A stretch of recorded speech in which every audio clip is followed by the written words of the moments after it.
Okay, so the topic today is exponential functions. A general form of an exponential function is f of x equals a to the power of x. There are a couple of restrictions on a. A will be replaced with a number in an actual function. The restrictions on a are, it has to be positive. It cannot be zero, it cannot be negative. So any number that's positive and not a zero.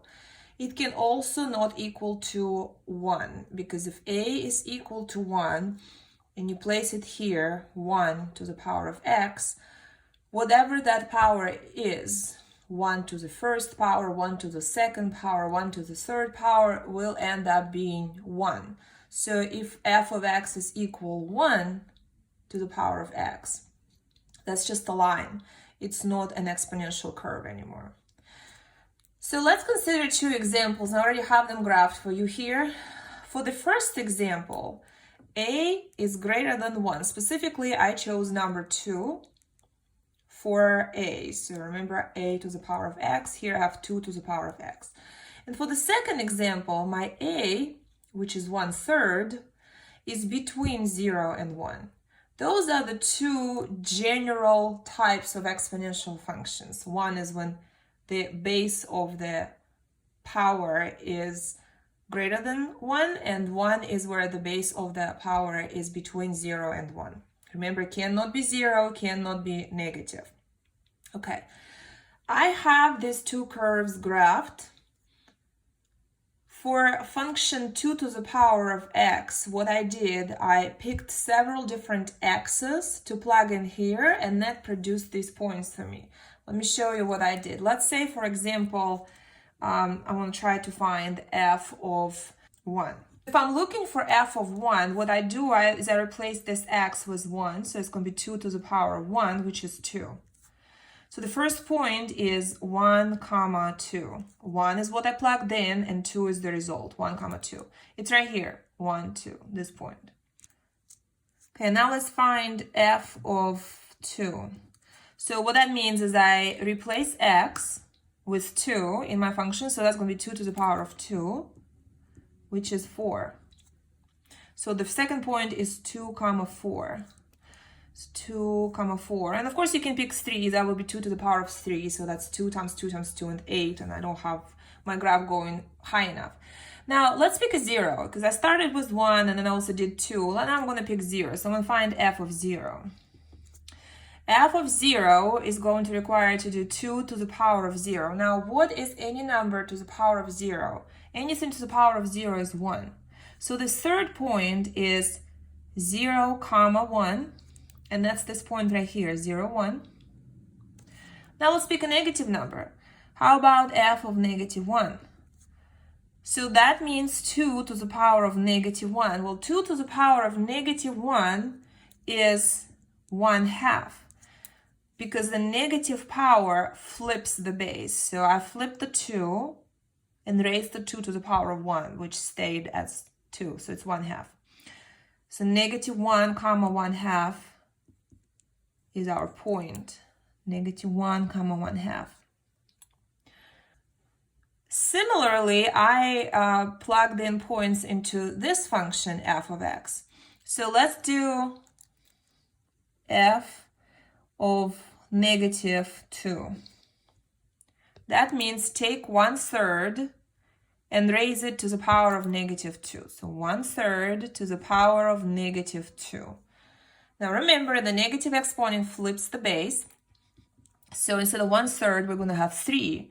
And once you flip it, the exponent becomes positive. So that's 3 squared, which is 9. The first point is negative 2, 9. Negative 2, it would have been 9, but my graph doesn't go high enough. Okay, now let's find f of negative 1. So that means 1/3 to the power of negative 1. Negative will flip 1/3, so that becomes 3 to the power of 1, which is 3. So the second point is negative 1, 3. Negative 1, 3 right here. Let's plug in a 0. So that's 1/3 to the power of 0. Anything to the power of 0 is 1. So the third point is 0, 1. 0, 1. Okay, finally, let's plug in f of 1. That's 1/3 to the power of 1, which is 1/3. 1 1/3. And if you do 2, that would be 1/3 to the power of 2, which is 1/9, so it will keep going this way. If you compare these two graphs, they actually have one point that is in common, and that point is 0, 1. 0, 1. Every exponential function will always pass through the point 0, 1. It's something to remember. This is that magical point that any function where x is in the exponent will pass through. Additionally, if you have no shifts to those functions, if you only have a base and the power of x, you will also have a common asymptote. Remember, the asymptote is the line, either horizontal or vertical, that the graph doesn't touch. It gets really close to it but doesn't touch. So given that there are no any sort of shifts, the horizontal asymptote to any exponential function is y equals 0. Y equals 0 is nothing but x-axis.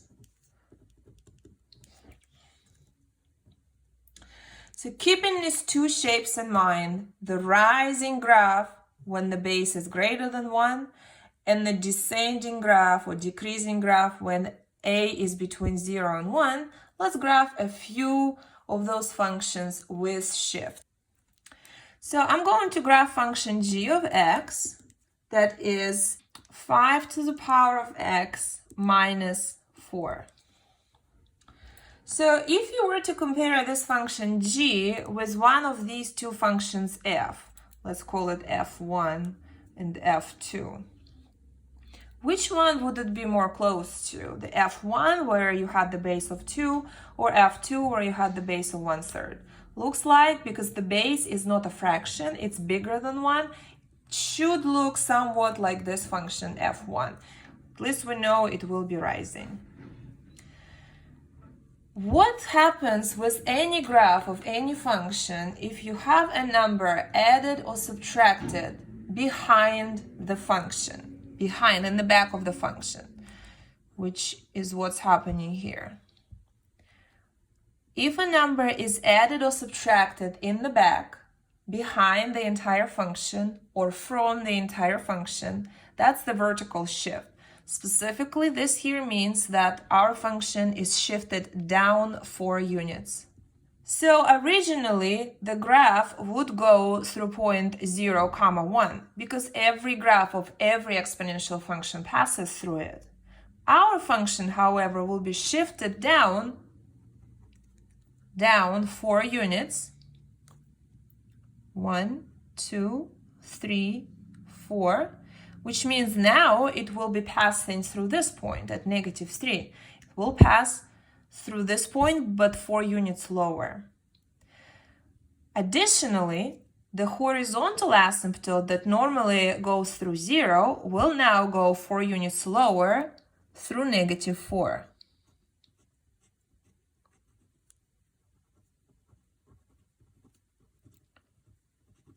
Finally, because the function has the base, this a, that's bigger than 1, greater than 1, we know it will be a rising graph.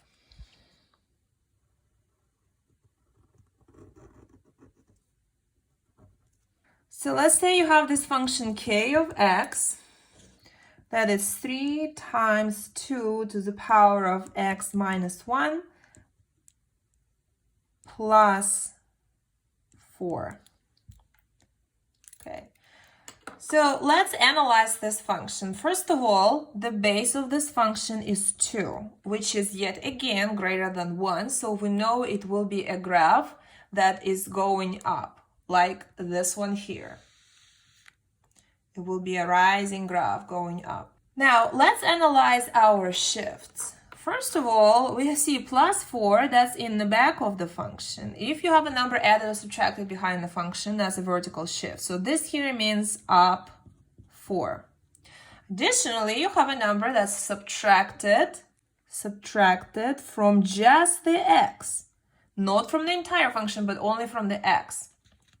If a number is subtracted from x only, that's horizontal shift. Plus, keep in mind that the horizontal shift is the opposite of what you see, while vertical shift, you see plus, that's up, you see minus, that's down. With the horizontal shift, if you see minus, that's actually to the right. 1. Finally, you see this 3 that is attached to our function by multiplication. What that 3 will do is it will vertically stretch our graph by the factor of 3.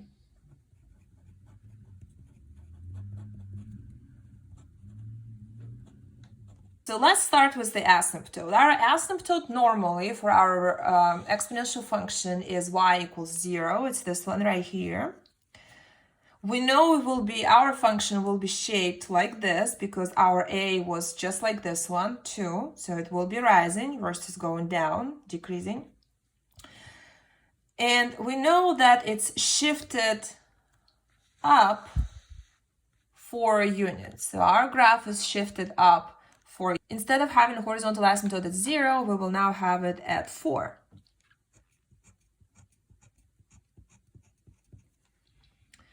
So instead of passing through our point 1 that we normally would pass through, it will now be passing 4 units higher, so through 5.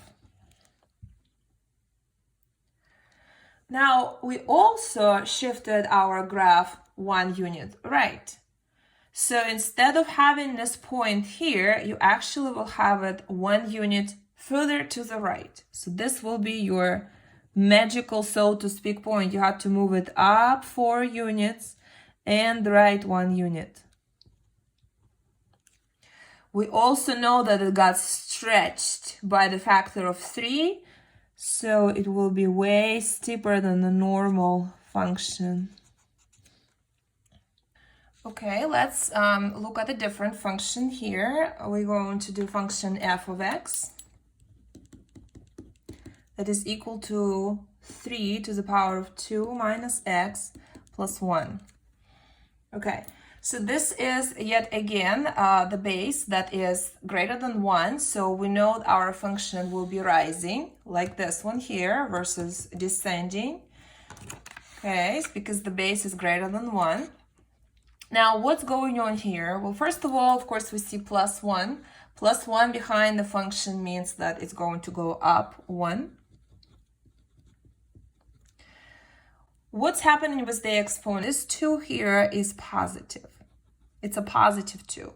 When you're adding something to x, which you really did add something to x, this exponent here may be written as negative x plus 2 instead of 2 minus x. So what you're doing is you're adding something to x. When you're adding a number to x, that's a horizontal shift to the left. So this here means left 2 units. So we have up 1, left 2, and now x is actually negative. What happens if your x turns into negative x inside of the function? That's a reflection. If x turns negative, so negative x means reflection over y-axis.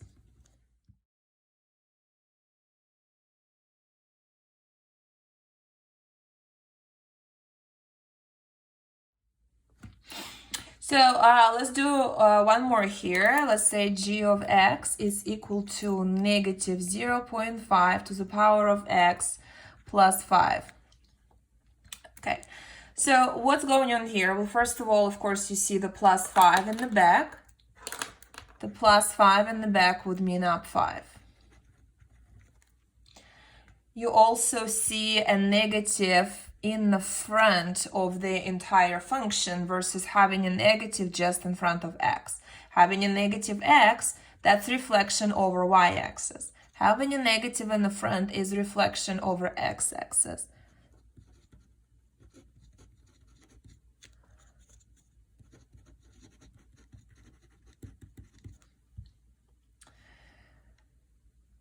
Additionally, because the base of the exponential function is 0.5, that's between 0 and 1, our function will actually be decreasing. So that's this option. All right, well, let's try to graph it. So instead of going through 0, 1, we're going to go 5 units higher than that, so through 0.6. And instead of having the asymptote that is x-axis, it will be 5 units higher than that, so going through 5. Negative, well, actually, let's just graph it first. So it's a decreasing graph. It will go like that. But then negative here means reflect over x-axis. The problem is we shifted, so to speak, our x-axis, and our x-axis is this new asymptote that is going through 5. So this graph will actually need to be reflected over that new asymptote. So the final graph will be right here. So this is a question. Sketch the graph of f of x equals 3 to the power of x plus 3. Describe how the graph can be obtained from the graph of a basic exponential function. Use the graphing tool to graph the function. So I'm going to click here to enlarge. And then you have several tools here. It says called the exponential tool. So you're going to use this tool, exponential tool. You're going to click that. And you're going to click it on 0, 1. And that graphs the basic exponential function for you. And then this little window pops up that you have to describe what's happening with your function, and then the graph will adjust. So first of all, the base. The base says e. Our base of our function isn't e, it's 3. So I'm going to change that to 3. The next thing that you see here is vertical stretch or shrink. Remember, vertical stretch or shrink occurs if you have another number that is multiplying the function in the front here, and you don't have that number, so you don't have any vertical stretch or shrink, so keep it as is. Horizontal stretch or shrink happens if you have x that's being multiplied by something, and your x is just x, so that's not happening. Now, vertical shift. Vertical shift happens if you add or subtract the number behind the function, and you have that. You have this plus 3. So I'm going to select, and that you see automatically shifts your graph 3 units up. And then the horizontal shift would happen if you have something added or subtracted to x and you don't have that. So that's it. You click save and you check your answer. In the next question, you'll have to describe these steps, basically. So the graph of f of x equals 3 to the power x plus 3 is the basic exponential function of y equals 3 to the power of x. That is shifted up 3 units, and you check your answer. Now, what's additionally introduced to you in this section is this Euler's constant E. This constant is on any scientific or graphing calculator. I'm going to show it on mine. So on my TI-84 Plus, E is in blue. We have e to the power of x right here. And approximately E, or Euler's constant, is equal to 2.7. But just like with, let's say, constant pi, it's rounded. It's way longer than 2.7, but I'm okay with you just remembering that it's approximately 2.7. If you graph an exponential function, for example, f of x equals e to the power of x plus 1 minus 4, and you're deciding how this graph will look like, keep in mind that e is approximately 2.7, which is bigger than 1. So if you were to select between our basic two exponential graphs, it would be this increasing graph because e is greater than 1. Our a is greater than 1. Okay, so now let's say you're asked to find this e to the power of 4 and round it to 4 decimal places. So what it's really asking you to do is to use your calculator and to evaluate that. Do not use 2.7. 2.7 is not going to produce the accurate enough result for you. We're going to use this e button on the calculator. So to get to the blue writing on the calculator, I have to hit second and then this button. So that gives me e to the power, and you hit power of 4, enter, and that's 54.5982 once I round to 4 decimal places. So finally, let's talk about the compound interest formula. Most of the time with the compound interest, you're given all of these values that to insert into this formula, and you have to find what's going to be in your account with the conditions that are provided. So the A is the amount in the account after a certain amount of time, amount of money. P is the principal, that's how much money you put into the account at first. And then R is the percentage rate. N is how many times it's compounded per year. This is the same N. And then T is how many years you're going to leave your money in the account. So let's say you're given these conditions here. You originally placed 12, 7, 15 into the account. That's your P. The R is 2.2. So that goes here. And daily, how many days is in the year? We're just going to consider 365. So N is going to become 365 here and here. And finally, T is 4 years. So I placed it all into the formula. Now it's just a matter of plugging these numbers into the calculator. And I wanted to show you how to do it because I don't want you to round up until the very end. So I will actually start by taking care of the parentheses. The 12, 7, 15 will come last. So let's take care of the parentheses. We will do 1 plus 0.02, that's our rate, divided by 365. And then you hit enter to get that result. So that gives you the amount in the parentheses. This amount needs to be raised to the power of 365 times 4. So I'm going to use the caret button, which is the power button. So that gives me answer to the power. And here in parentheses, I will multiply 365 by 4, close the parentheses. And now enter again. Finally, I will be multiplying this number by the principal. So times 12, 7, 15.